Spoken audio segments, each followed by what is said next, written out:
Bonjour, Morning Brief du 3 août 2017. Journée négative sur la place de Casa où le Masi a reculé de 0,36%. 4,48% depuis le début de l'année, on est à 12 165 points. Les plus fortes variations de la journée a signalé surtout le rallye de Solacid, plus 4,15%, Nexans Maroc plus 3,33% et CIH plus 1,58%. Côté baisse, l'IDEC plus moins 5,86%, Afrique à moins 5,67%. Alors, les résultats semestriels seront importants pour la tendance sur la bourse de Casa. Le volume de la séance est modeste, 100 millions de dirhams, moins de 100 millions de dirhams transigés lors de la séance du mercredi 2 août 2017. Alors côté actualité, il y a FMI qui a confirmé que le Maroc est encore qualifié pour sa ligne, pour la ligne de précaution. Il s'agit d'un accord, pour rappel, c'est un accord sur 3,42 milliards de dollars approuvés par le conseil d'administration du FMI. Et c'est un programme de 2 ans en faveur donc du Maroc, reprise de la croissance pour le FMI et donc confirmation du fait que le Royaume est encore qualifié ou toujours qualifié pour ce programme.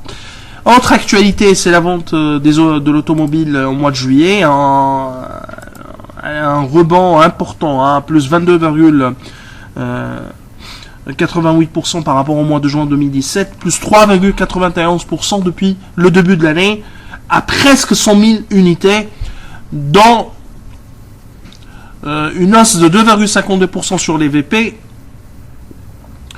et sur l'utilitaire, une progression importante de 24,9%.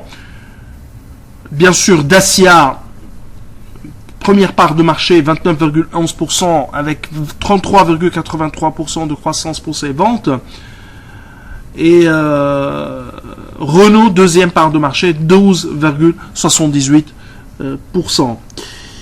Alors Tunindex reprend un peu des couleurs, plus 0,48%, mais les volumes sont extrêmement modestes, à moins de 1 million de dinars, 887 000 dinars.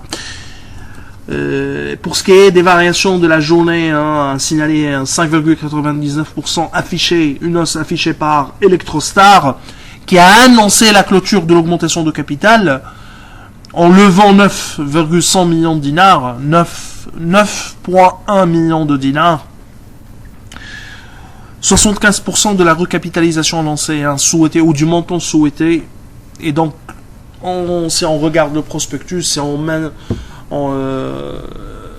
l'augmentation de capital peut être clôturée même à 75% de montant levé par rapport à la souscription lancée par Electrostar. Alors autre hausse, MPBS plus 3,46%, Sanimet plus 2,98%. Côté baisse, Air Liquide moins 4,35%, GIF Filter moins 2,58% et Celcom moins 1,31%. Sotetel annonce un chiffre d'affaires en hausse de 1,4% sur le deuxième trimestre 2017, mais surtout la flambée de sa marge d'EBITDA de plus 460 points de base à 15,9%, ce qui est impressionnant à ce niveau. L'EBITDA premier semestre 2017 à 3 085 contre 1 579 millions de dinars l'année dernière, au 36 2016,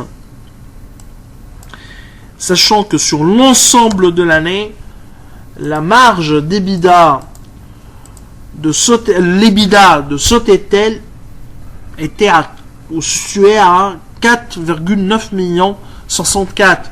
Autrement dit, on est bien parti pour augmenter, c'est-à-dire Sotetel est bien parti pour augmenter son EBITDA. Et on est à environ 62% de l'EBITDA de 2016. Alors, Donc c'est un peu, si on regarde en termes de rythme séquentiel, il s'agit d'un EBITDA en ligne avec l'EBITDA enregistré lors du deuxième semestre, qui était un EBITDA record. Pour rappel, Sotetel est dans notre portefeuille, et bien sûr en position longue. Alors je vous souhaite une excellente journée. Au revoir, à demain.